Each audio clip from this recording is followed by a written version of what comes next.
put some salt and pepper on it and dip them in there. And I put a dash of oil on this one.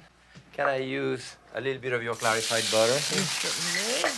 That's good. The steaks are covered basically on each side with the peppercorn. Of course, you can put as much pepper as you want, but conventionally, it is basically kind of covered on each side. So here we are. And I'm going to use those large country top blade steak. Again, the same idea, salt and pepper. This is nice and tender. I love those steaks. They have a lot of taste. That's in what there. we want, is lots of flavor. Flavor, yes. So a little bit of oil and your clarified butter. Ooh, That's this is hot. a lot of what we've lost nowadays is the good, rich flavor of well-marbled, well-aged beef. And you're struggling with the thing is, eat something good, but eat a small amount of it. And I'm a shameless doggy bag taker in a restaurant. Yes. Because if they're a great big steak, then I'll take the rest of it home. So you want to brown that nicely on each side, and again, cook it to the extent at which I'm going to you start like it. with mushrooms for that. That's a good idea, yes. We have a lot of interesting mushrooms here. We have those yellow foot chanterelles, you know, that I find in the wood in summer. Now this is the oyster mushroom. This is the hedgehog, champignon aiguillon, and a needle mushroom underneath, and those are the shiitake. Okay, on the country steak there, or bistro steak, we're going to put garlic and parsley in what we call a persillade. Crush the garlic. I'm just going to show you a collection of these mushrooms. Presumably they will be happy together in one pan. Okay. And the mixture of parsley and garlic, we call persil in French, and persillade. The persillade, that mixture is really the signature of home cooking, you know. My mother cooked at home. She put persillade on top of a steak, on top of a piece of fish, on top of zucchini, on top of tomato. My mushrooms are done. I'm going to put just a little bit of pork or Madeira would be nice. It gives them a lovely flavor. Well, the country steak here are basically finished. I'm taking them out this way. That looks lovely. And in there, we're putting the persillade there. And you know, here, all I put is a little bit of water. That's those things, that's it. And I just like to drip for the dripping, you know, out of this. And of course, that type of steak works so well with French fried potato, you know, which we just fry here. So that would be the real bistro type of thing, you know. Well, I could eat that. Okay. And I'm going to finish the steak au poivre. You have a little bit of shallots for me left. Here's some. Great, that's terrific. I put some chopped shallot in the dripping. And now, a little bit of pyrotechnic cooking. Yes. Okay. A little bit of flambé, your cognac. Don't put your head on top of it when you do that. Put it and move it on the side. That's great.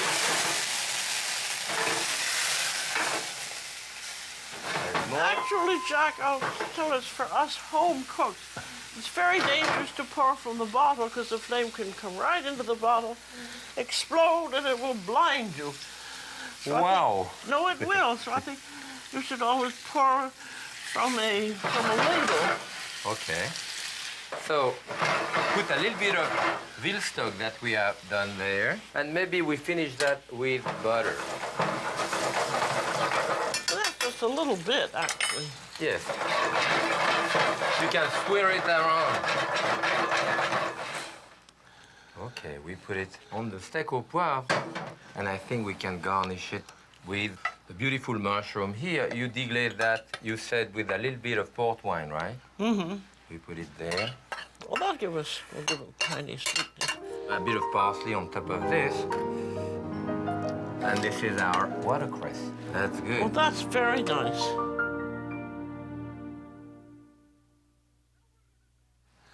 Now we're going to do hamburgers and tenderloin of beef, from the cheapest to the most expensive. Right.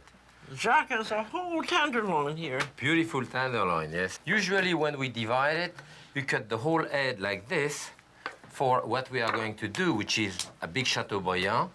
This will usually be cut into what we call the heart of filet, or tourne-dos, you know, or cœur de filet. As it get a bit smaller, you do smaller one, the petit filet mignon, you know, sauté. Filet mignon, yes.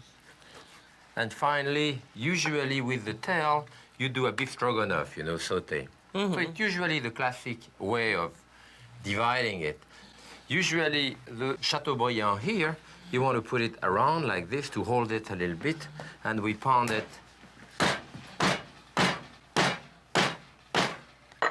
to Now, give if it. you don't have one of those fancy pounders, you could use a big frying pan and pound it with that. Exactly, yeah, that would be the same thing, but This good. is very useful to see, because I had always thought that the Chateaubriand was more for the heart of the tenderloin, but that would But you- never give you this big piece. yeah, usually the head, you know. So I'm just going to put salt and pepper on it. Maybe a little bit, tiny bit of oil here, olive oil or regular oil, and then we'll start it to grill it, you know. That's it. But I'm this putting is the it. classic Chateaubriand, the This head is pounded. the classic Chateaubriand. Good. Good. Now we're going to do the classic hamburger. Yeah. Now we have bought a display of hamburgers depending on their fat content. This is amazing that you can get that in the market. Actually, I hadn't seen it in the market like this one we have here. Well, you're you know, behindhand all... in New York. Yeah, we are behind, of course. What do you think should be the right proportion of fat in the I think hamburger? it depends on how you feel about things. Uh-huh. Because the hamburger, we cook rather rare, don't we? So a lot of the fat isn't going to melt out. I tell you now not to cook it rare, so what do you think about that? I don't pay attention to that. Oh, good. I would like about 15. I'll take the 85. 85, 15% fat. Yes. Yeah, I would agree to that. I would say between 15 and 20%. That's a nice color. Anyway, 1 pound of meat you have here. Well, you really shouldn't eat that much. You should eat about 4 or 5 ounces. 5 ounces would be 3 hamburgers in there. All right, you divide it up into 1/3. Okay, about like this, no? Yeah. When I cook meat, I always put salt and pepper on a steak or on anything. Some people don't, on a roast, but I always do. Except for the hamburger. I like the hamburger I more like it. I American like mine style. flavored. Just started this way, the salt after. So mine would be this Well, I'm going way. to put salt in, and I'll even put use some salt black and, pepper. and ground black pepper. in And it? I have a little bit of shallot that's been sauteed. We'll put that See, in. we used to do that in France. And then some people say that you have to form it very, very loosely. How do you feel about that, Jack? Yes, I agree that you should not pound it too much, you know. And that's one of the points too. If your hamburger is really very, very lean, the problem, of course, is that it crumbles and fall apart. And you're going to cook it on the grill. I'm going to cook this in In a my skillet. nice old That's a iron beautiful franny. black iron skillet. Yeah, I've had that for years. The black iron skillet will retain a lot of heat. Yes. Now look at the Chateaubriand. What you want to do is to mark it on each side and then finish it up in the oven.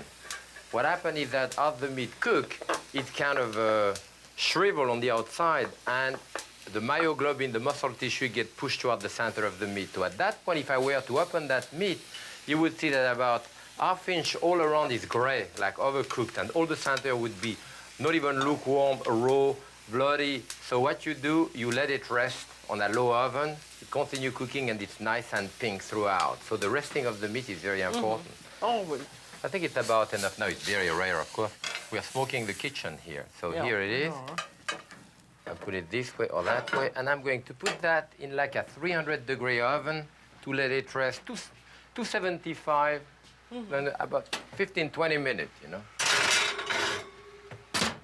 Now for the hamburgers. And if I put a little salt in the bottom of the pan, I won't have to put any fat in. I've spread mine out quite a bit, so it won't take too long to cook.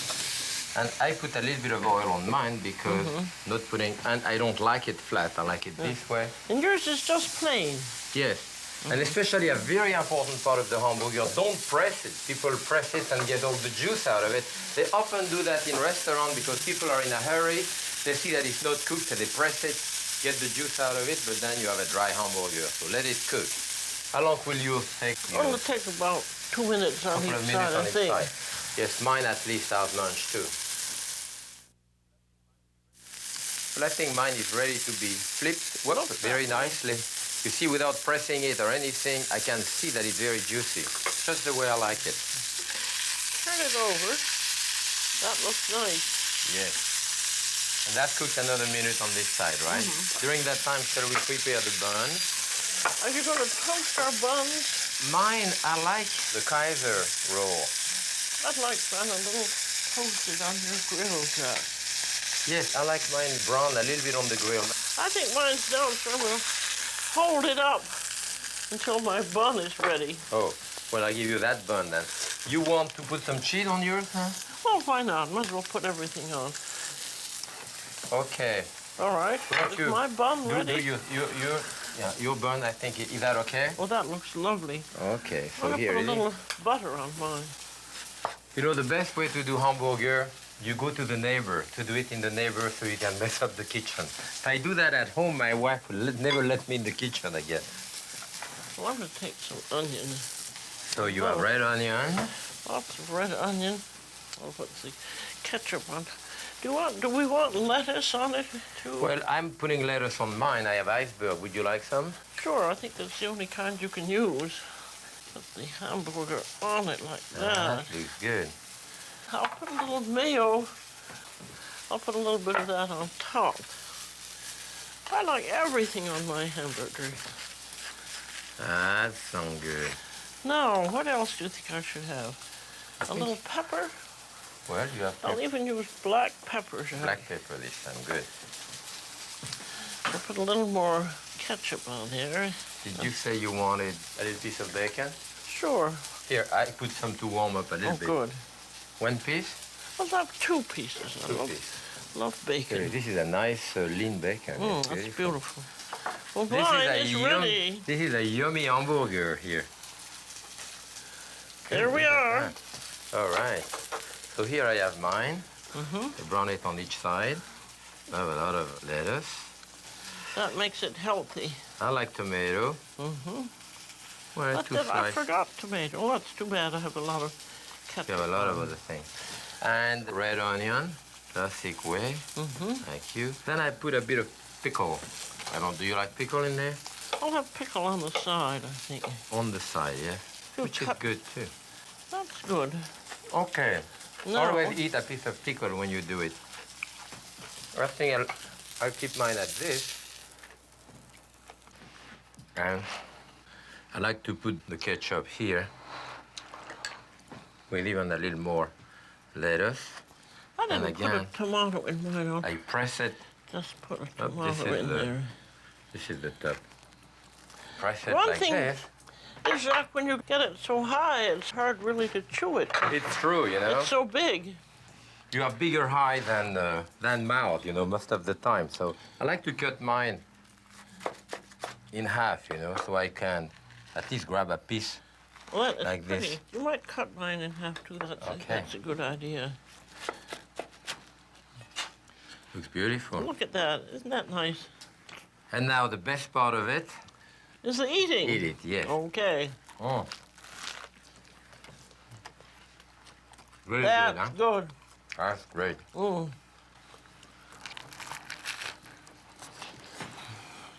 It's really good. Real American fare. Here comes the Chateaubriand, Here comes the Chateaubriand. the moment of beauty. We have a whole array of tiny vegetables with it. You certainly do there. You can see the That's very juice come pretty. out of it, which indicate that it rested long enough, so that should be fine. And of course, you can carve it. And this in the would dining serve, room, but this would it's- serve 6 people, wouldn't it? Yeah, at least 4, I would say. No. It would be nice to carve it in the dining room. I love that. Yeah. Yes, and we have a little bit of béarnaise Béarnaise. sauce, the classic one.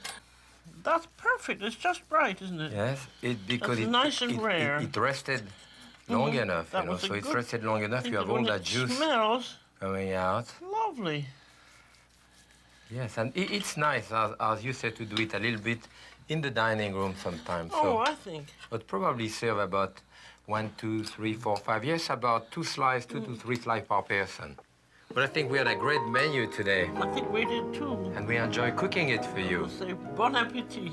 And happy cooking. And happy cooking with you, Jacques.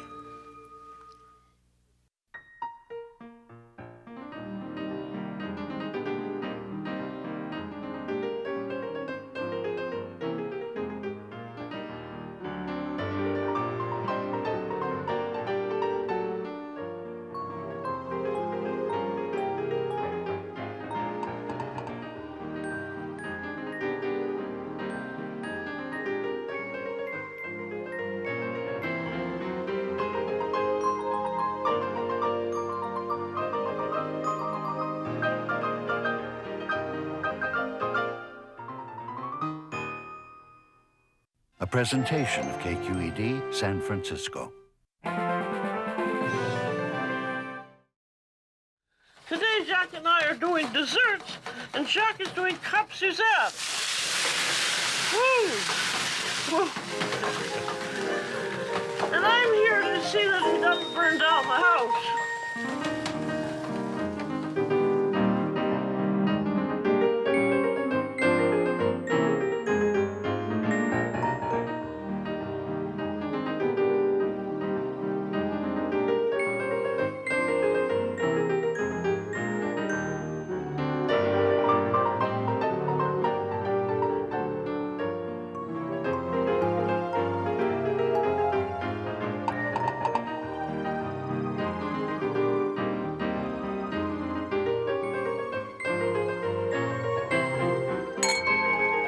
Happy cooking. Bon appetit.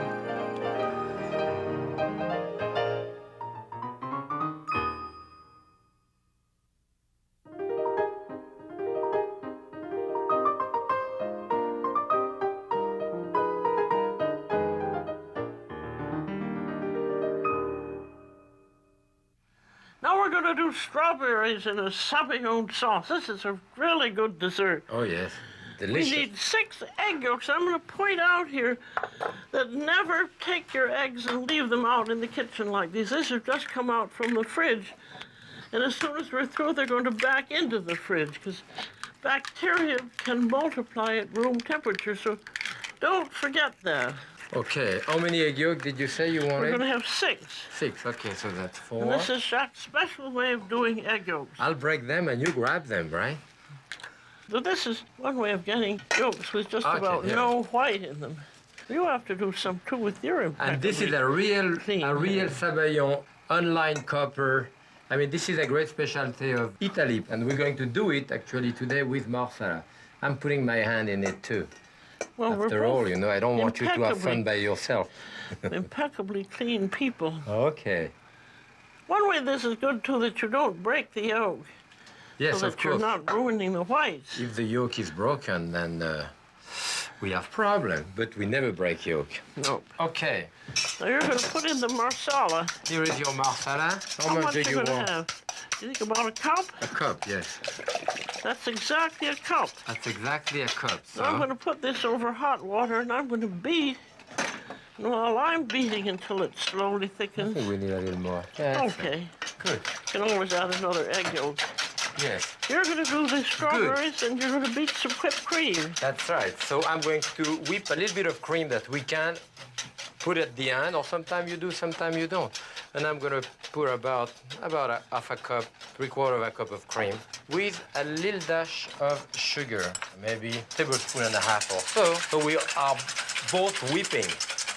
Now, Jacques, when you say you can tell when this Marcello mixture is done, Oh yeah, it's it's gonna when take. the bubbles begin to subside. It's gonna take a while. When you whip egg white, for example, you go up and you really inflate the egg white. With cream, you don't do that. You go back and forth this way in a gentle emulsion. Otherwise, it breaks into butter. Boy, some people play tennis and jug. We beat We beat. egg white, egg And yolk, other things. cream. So your cream is about ready when it holds a nice peak like this. You know, you don't want it too firm, you know. This would be called chantilly Yes. or exactly. chantilly. Chantilly. Okay, so I put the chantilly here. Are we doing okay? Do you want to do a little beating? I'll do a little beating. Need sugar. So you put about a third How of a about cup? yes. All right. You want to beat until it slowly thickens. It's rather like a crème anglaise, really. Yep. And it should be at around 180 or until it is thickened. Yeah, it's getting there now, yeah? See if we have enough sugar in there. You know what we may need is a little bit of lemon juice, if you want. Fine. If you think it needs You to. do the lemon, I'll speed it. About ready. That's amazing how much thicker. It really is kind of a marsala anglaise, isn't Yes, it? yes. I think it's about done, don't you think so? I think it's done. Beautiful. So now we can certainly We can take it off. take it off the heat, right?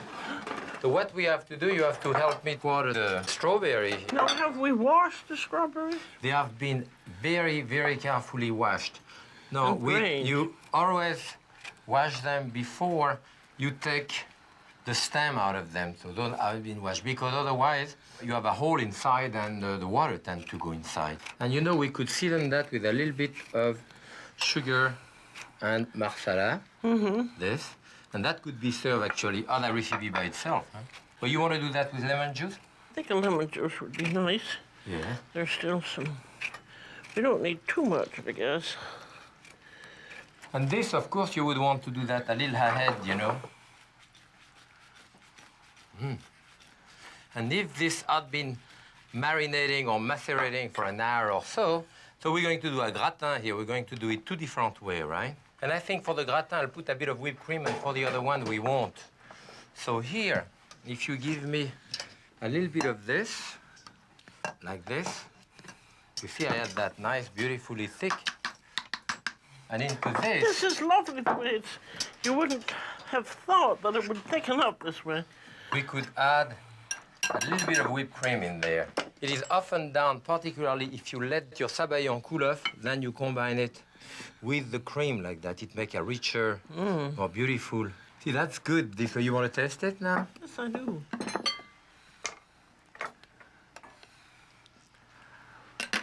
Of course, the cream. That has quite a different.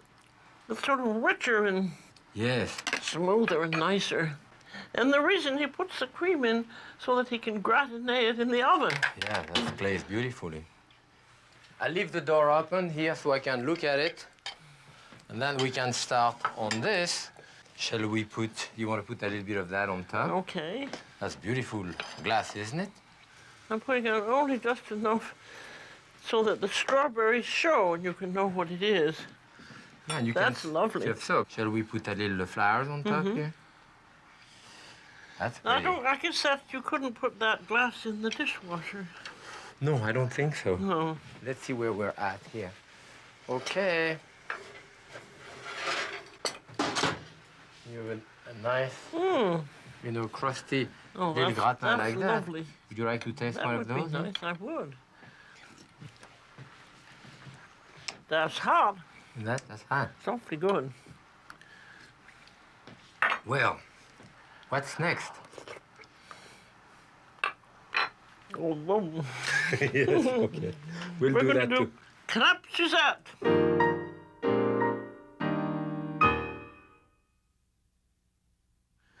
Now we're going to make two crêpe dishes.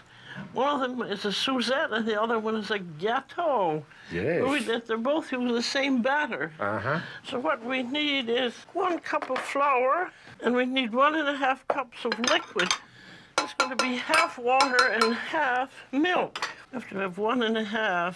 You use water in it because we want a very light crepe because it's for dessert. You want eggs in it, right? Yes, we How want. many Let's see, eggs? we have 1 egg and 2 yolks. 1 egg? 2 yolks. 2 eggs and 1 yolk, you say? 1 egg and 2 yolks. Oh, 1 egg and 2 yolks. Okay. The egg white thickens the batter. We wanted to keep it very thin, so we use All the right. yolk. So I'm giving you the yolk here. With your impeccably clean fingers. Yes. There. Here goes the liquid in. The whole thing goes in. We need 1 tablespoon of sugar All right. and There we are. 1/3 cup of melted butter. A tiny pinch of salt. Tiny pinch of salt. Kosher? No, I put regular salt. That's it.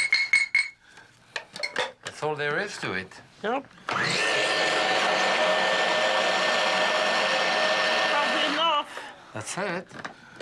Is it enough? But I always let it rest, because my theory is that the flour particles are going to absorb the liquid, and that will make a tenderer crepe.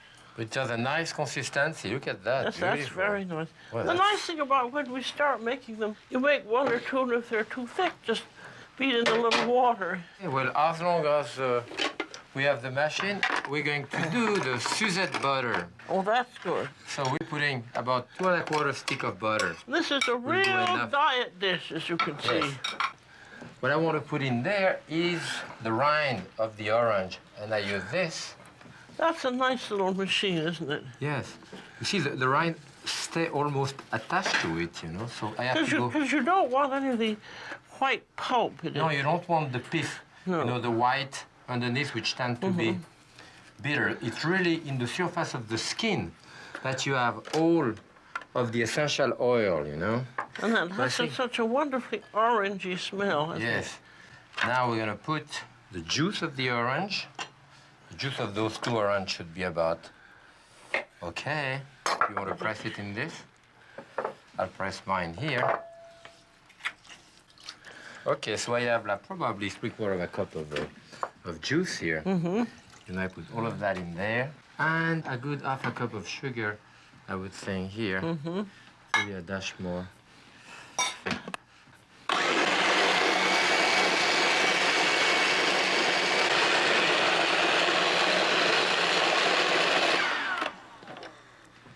Look at that. Yeah. Now, in the old days, when I was in Paris studying la cuisine, you did this all by hand, and you took sugar lumps and you rubbed the sugar lumps over the orange until the sugar lump had absorbed the orange oil. Well, I think Everything took so much longer Yes. then. But we're going to do one like this later on, I think.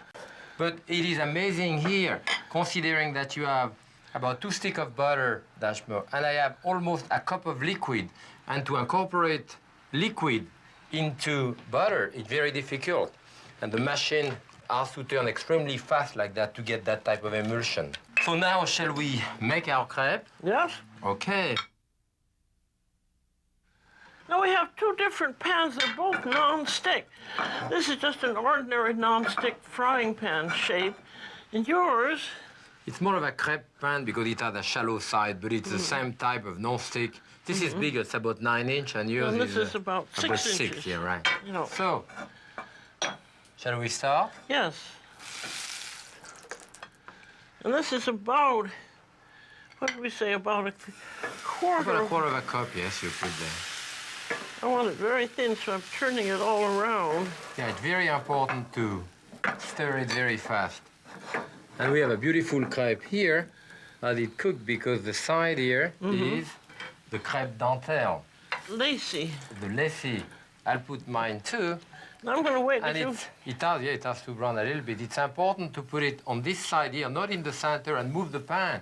You put it here and you swirl it around. And even at the end, you shake it to fill up your pan, you know? Because as soon as the batter touch the pan, it coagulates and set. So if you don't spread it fast, you're going to have a thick crepe. So the secret of a thin crepe is really to spread it out fast. That's browning pretty beautiful. Just need to Sometimes do if you that. bang it a little bit, you know. That's going to do. That loosens the... Sure, that loosens now. It should... That's it. Beautiful. Let it brown a tiny bit more, but that's okay. That's beautiful, And the this is dentelle there. what you call the public side of the crepe, the nicest side. And mine, again, you know, if I bang it like this, I That's get a it good loose a idea. little bit, yeah. Great. Okay, when I cook a little bit on the other side. Then if you have Good. too much in, you can pour it out and then scrape it off with a rubber. Nobody's going to see this side because it's not That's a the lip, public yeah. one. Here we are. So if you don't put enough batter on the other end, and you don't finish, fine, no problem. Put a little more here, it's going to set up, no one will know about it. It's better to put less than too much. That looks good. Turn it by hand. That's right. Very nice looking, that one. Yes, it is. I think yours is better looking than mine. A little brown. Well, you like it? I like mine a little brown. Yes. I'll just put it off here. And then you can make these crepes ahead. And I actually, if I'm going to do them ahead, I like to put them on a rack and let them cool off. Then you can stack them and freeze them, and you can make a crepe dessert anytime you want. Yes. Now we're going to do a wonderful gâteau of crepes. This is crepes and jam and nuts. And this was invented by the Hungarian great-grandmother of our friend Susie. Of Susie. Now, so we're doing the gâteau Susie and the crêpe Suzette today. So that's very nice. And this Yes. is just any kind of nuts all ground up, a mixture or just pecans. I think great-grandmother did them with just pecans, didn't she? Are we going to serve that with chocolate sauce on top? We are indeed. Otherwise, you could put chocolate, I suppose, inside. You could put also. anything you wanted. Yes, well, almost. To serve a wonderful... Banana, you know, maybe sliced fruit would be good too. You can put anything you'd like. And then usually we do what about? As many as you have crepes. The more the better, right? Yeah. Okay. Well, I think that should be just about the last layer. We must have at least 20 here, right? And we'll save some for the next time. Absolutely. Here we There, are. there's the final crepe. The final crepe. That's going to be covered by the chocolate sauce. That's good, beautiful. We are serving a chocolate sauce with that. So you want it directly on top? Deliciously. And we But keep... not so much covered that we wouldn't have any idea what it was. Good. Yeah, Yes. that's about it. Well, I think we're going to cut it directly into a nice wedge here. This is beautiful. It cut very easily, That's too. lovely, yes. Look at that. Well, now that's beautiful. There's that little morsel. That looks right. very nice. I think this is a very good idea. That will please children and adults alike. Crepe, raspberry, and chocolate can't go wrong. Susie's great-grandmother's gâteau de crepe.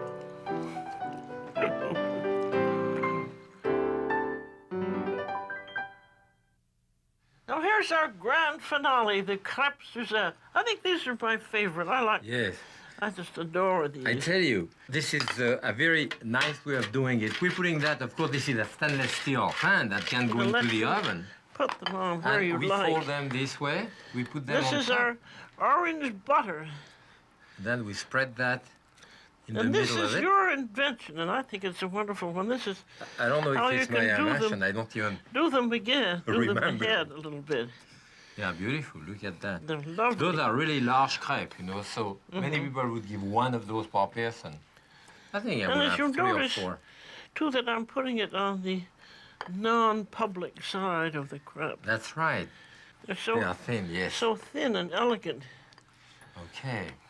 This is a great way to do crepe because if you had a party for 10 people, you could have 2 trays like that with 10 crepes on each tray. Then you put one in the oven, get it out of the oven, flambe with a little bit of Grand Marnier and cognac, serve 1 crepe per person. During that time, the other tray is cooking in the oven. Then you get the other tray and pass it around. For second helpings. Yes, for second helping. Here we are. I think you're generous with the butter. That's good. We need to here. Maybe one more. What you want to do is to leave a little corner here because when you pour the alcohol on top, you should have a place to scoop it up with your spoon to put it back on it.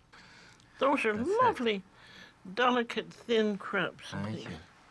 So here we have them here. That should be fine. And on top of that, I'm going to put a little bit of sugar. And we can put them under the broiler till they start caramelizing. You don't want them to be too close to the broiler, you know, at the second level at least.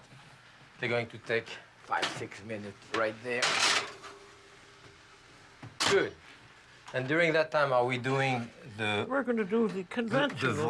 the vrai crêpe Le Suzette. vrai. The butter has to melt and kind of caramelize, and Jacques now will do the ancient way. The ancient way, well, actually the maître d' at your table was going to rub a lump of sugar on top of an orange of tangerine, and as you can see, the sugar itself kind of absorb or get impregnated with all of the essential oil on top. And this is actually the way it was started, with this and a piece of butter and of course a little bit of the juice, and that's the way it was done at the table until it caramelized and the crêpes were dipped into it.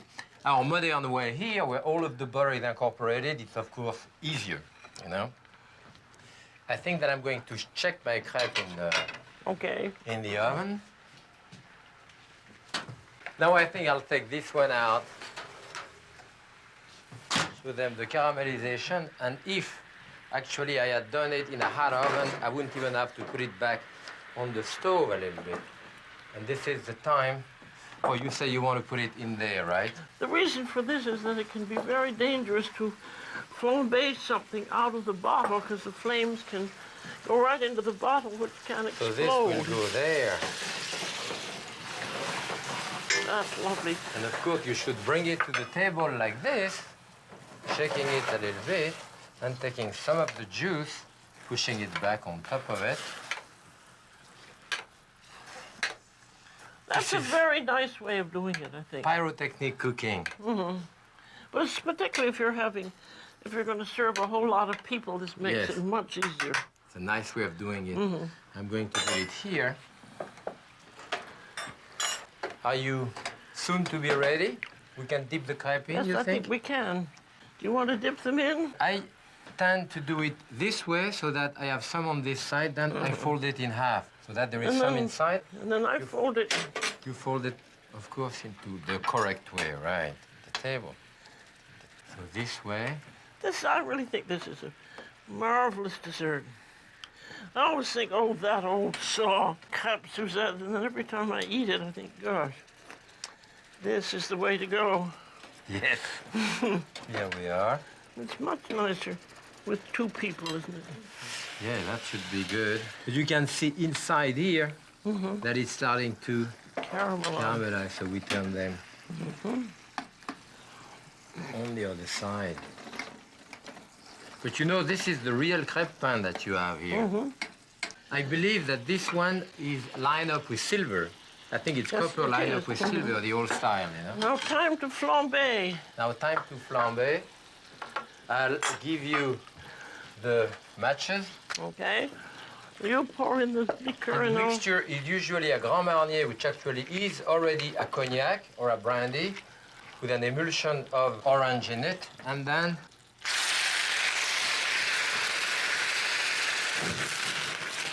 Now burning your face. Lighted. beautiful. Well, that's beautiful. Why flambe, you might well ask? Well, the reason is that you want to burn off the alcohol, which would be too strong a taste. And by flaming it, the alcohol goes off, but the taste of the liqueur remains. So we're going to taste it with dessert like this, you know. A dessert wine is quite appropriate, and in that case, this is a late harvest Riesling, you know, Johannesburg Riesling from California. That should go very well with it. So we are ready to taste. Okay, this one. That's good. This is delicious. Well, all that butter is so good in it. it helps. It's Yes. not a dessert for every day, but it's awfully good. Yes, once a year. Well, it was great making crêpe with you. I enjoyed it. We'll do it again. Bon appetit. And happy cooking.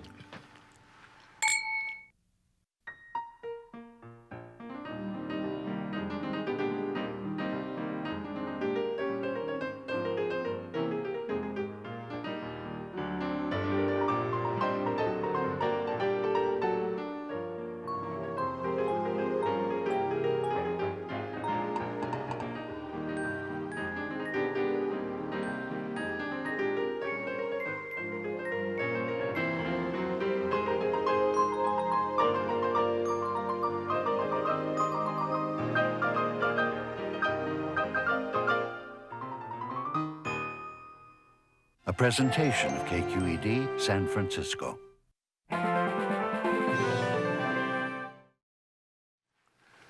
Why, Jacques, what a wonderful costume. Why? Because I have all the ingredients for a Julius Caesar salad. It's not Julius Caesar salad. It's not? Caesar salad, Julius version. Oh, boy. And we're going to do other things, are we? Yes, we're going to do a whole array of different salads for you. Good. Let's get going.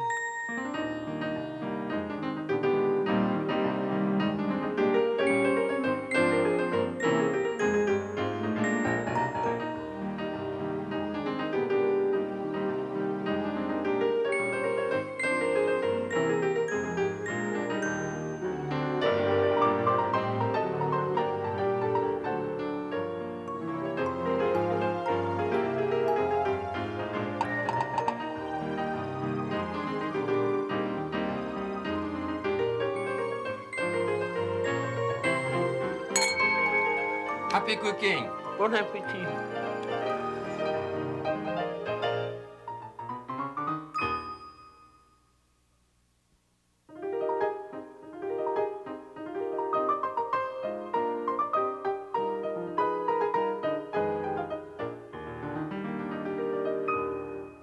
We're going to start out with a perfectly plain green salad, maybe one of the best things of all.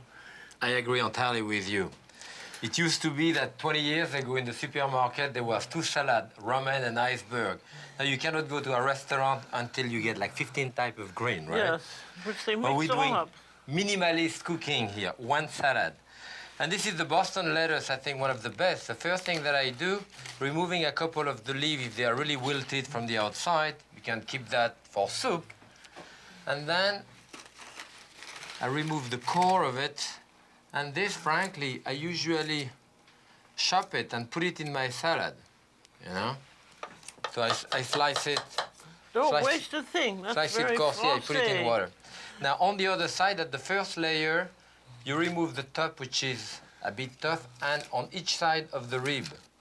I mean, what you have left here is basically each side of the rib and that part, which is tougher, greener, you remove, and the rib. You do that for the first layer, which is a bit tougher, you know? And not many people, I think, understand a good salad. People don't really know how to prepare it properly and You get have it to be bruised. French to know, unless you're taught by Well, a real Frenchman. That Think that makes sense, it makes sense. Now, at the second layer or two, again, I remove a little bit of those. And now I can cut in the middle of the rib. You know, now it's more tender. When you go around this way and so forth, and very often, actually, we keep the heart of the salad to be served in a different way. In fact, maybe I'll keep this one Yes, why here. We not? can use it maybe Good. some other way. During the teens and the 20s, but people didn't eat salads, I think. Only sissies ate salads, or French people, wasn't it? So you mix it gently in there, the sand or dirt fall to the bottom, and then you have to lift it up gently from the water, because if you pour it into a colander, every dirt goes back into the salad. In addition, people will take the salad and kind of squeeze it, which you cannot there, it gets wilted, you know. So gently you have to grab it out of the water. Yeah, there is some sand in the bottom here. This, of course, is the bottom of my spinner, which we put here. Those are great. This is a very modern spinner. Yeah, it really removed everything. You know, and this, can you imagine? That's still very fast here. And then there is a break here. Isn't that great? So here you can see that that salad is really dry. You can also see out of that salad, I remove like 4 or 5 tablespoons of water. If you don't do it properly, then that's going to dilute your dressing and your salad is dead. So, are we doing a simple dressing? We're going to do a simple dressing. I always put a little bit of chopped scallions, even in the most simple dressings. Not going to put any garlic in this. No garlic. Well, This we is can not have it a if you good- want. A standard dressing without garlic. You want a little bit of A little bit of mustard. much? Yep, Okay. that to me is standard. And then a bit of lemon juice and salt. My standard dressing is slightly different. Garlic, red wine vinegar. Do you want some more? Well, that's it. fine. Good. That's a good dressing, too. What oil do you want? I want an excellent olive oil. We have one here. Just a little bit. Do you like herbs in yours? Yes. Like a little tarragon? Depending during the summer, of course, when there is a lot of herb in the garden, I put herb all over the place. We can use some black pepper. Black pepper is the best Today's for all right. that. Okay. So the salad has to be cleaned properly, it has to be washed properly, and it has to be drained without bruising it, and it has to be cool, but not ice cold. And very important, you have to have the right amount of dressing, not too much, but enough, and it has to be tossed just before you use it. And I hate it when people put salad on a plate and then they pour dressing over it, and you want all the leaves coated with the dressing. Exactly. So you toss it in a large bowl, even larger than that, then you put it into your serving bowl. And we can put, you want a little bit of tarragon on top of it? Yeah, this is a beautiful salad, just like this, just simple, nice Boston lettuce. That looks very Here we nice. are. Yes. I'll just eat one of And those. you see those pieces here? Yeah, and that's Good. Well, that's all there is. You could sprinkle a little A bit of parsley tarragon. and tarragon. Chervil would be very good too. You'd put that on just at the last minute. Green on And then green. you serve it at once, really. And some people say that the dressing should be made with a wooden spoon. Deborah, what do you think of this? I think it makes less noise. Yes, that's good.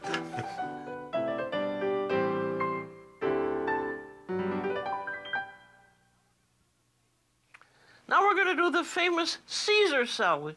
This came into being in the 1920s. And I remember I was about 8 or 9 years old. And my family, who always seemed terribly elderly to me, they were probably around 30, we all went down to Tijuana, just north of the border between California and Mexico, and we went to Caesar's restaurant and saw him making the salad. It was everyone, it was written up, because at that point people weren't really eating salads. So it was a very exciting moment for them, certainly. And we're going to do the real one today? We're going to do the real one today. Okay. Have to get the various things we need, which we need some garlic croutons. Would you make me a little mashed garlic and salt, and then I'll mix it with a bit of... And it's always done with a Roman lettuce, right? Always romaine, yep. Yes. So, this, a little more. Then put a little salt in it, and then... A bit of salt on it. The salt will abrase it. And then mash it down with a bit of olive oil. Can you do that directly in the bowl, or do we have to mess up the table? Because we don't want the garlic right in the salad, so it's going to go... Well, it can go here. You don't want the dressing in the salad? I don't want the garlic in the salad. After all that work? After all that work, we're going to get the essence of it. Okay.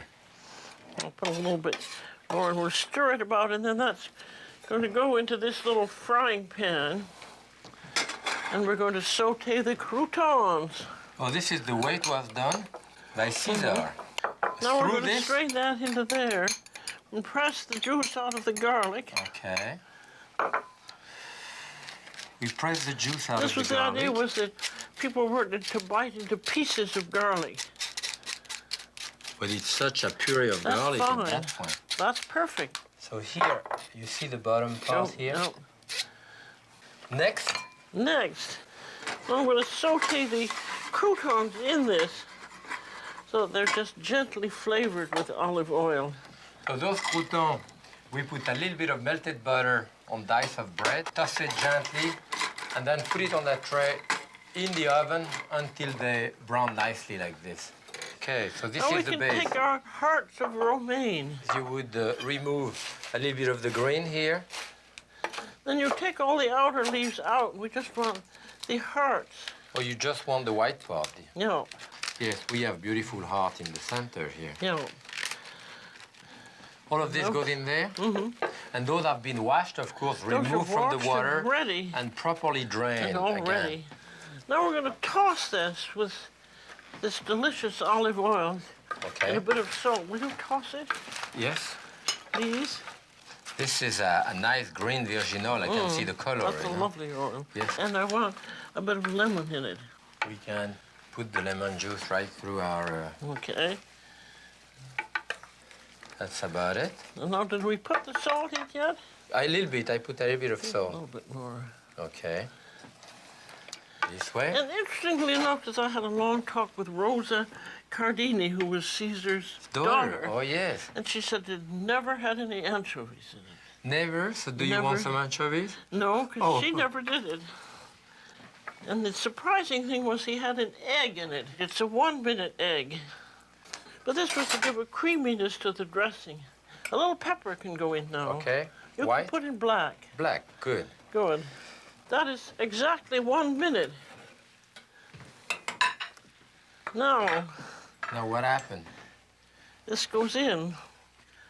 That's hot, but okay. And you toss it in? Yes. If you don't want to use the egg, you could use just about a teaspoon of mayonnaise. And now we're going to have some cheese on it. Freshly grated Parmesan cheese of a good quality.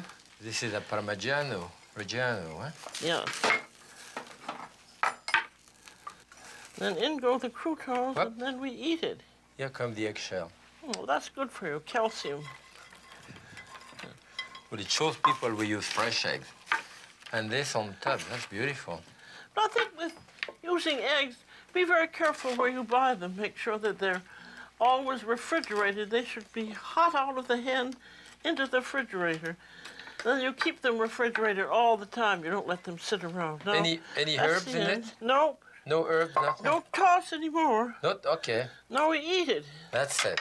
Now we go in the pan and we taste the salad. I have to say, it's very good. It's a very simple salad, really. You don't want herbs Always and do it with anchovies the- and things like that. Always do it with the anchovy, but that's Well, quite good. you've adulterated it. I Some do that. people like that. I think that's an awfully nice salad. It's delicious. Very simple. Well, are we finishing the bowl of salad or we're Well- moving to another salad?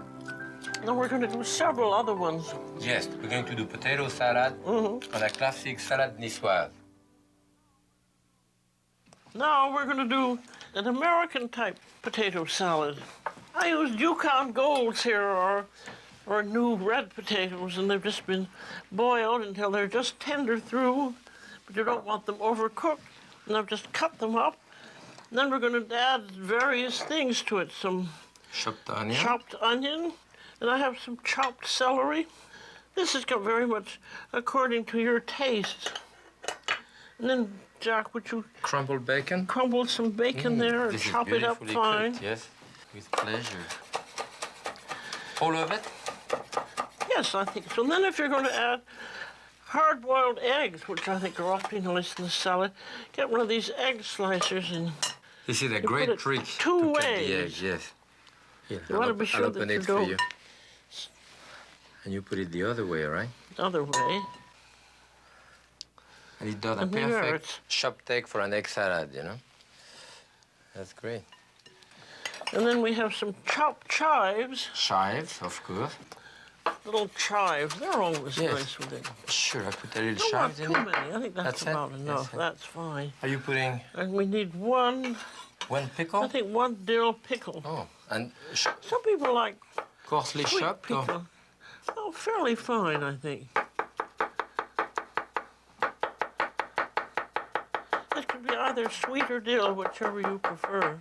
And are you ever going to put mayonnaise in there? I am. Okay. Here's our mayonnaise. And you could, rather than Are you more giving me mayonnaise, more? you could put in sour cream here.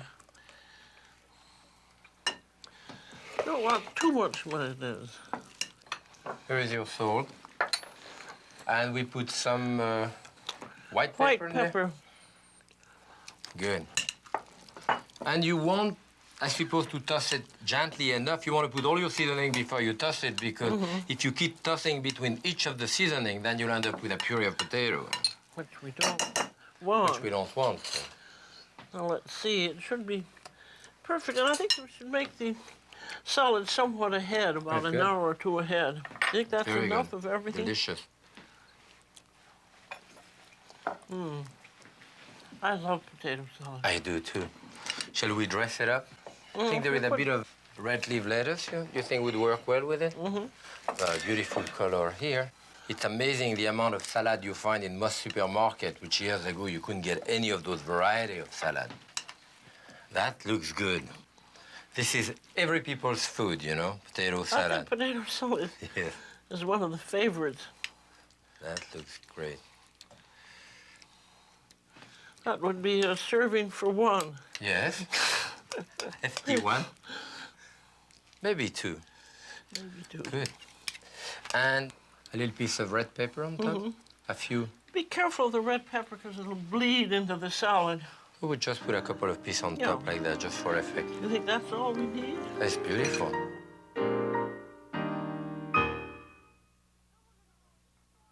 Now we're going to do a sort of salad niçoise. This salad inspired by the niçoise, but tampered with by Jacques and me.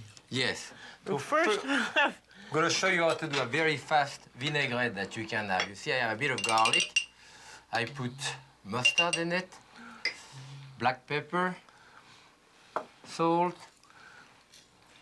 vinegar, and you put about, probably a quarter of vinegar to the rest in oil. But it depends on your taste, you know.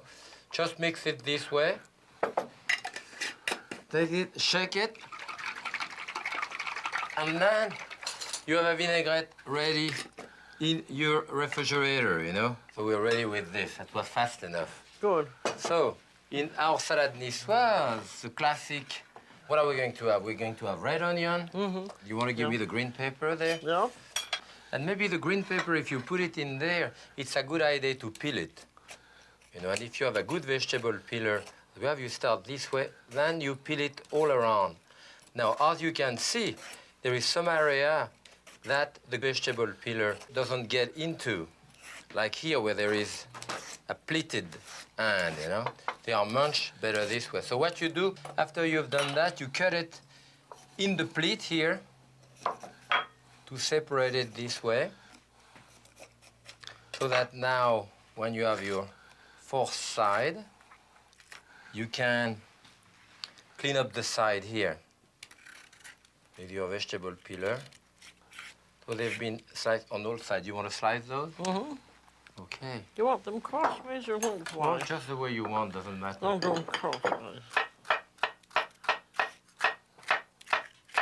Much more digestible if you do them this way, you know. I'm gonna put a bit of red onion, and I want to slice it thin like this. Okay. To kind of separate it, you know, to do maybe a little pile This of is going to red be really onion.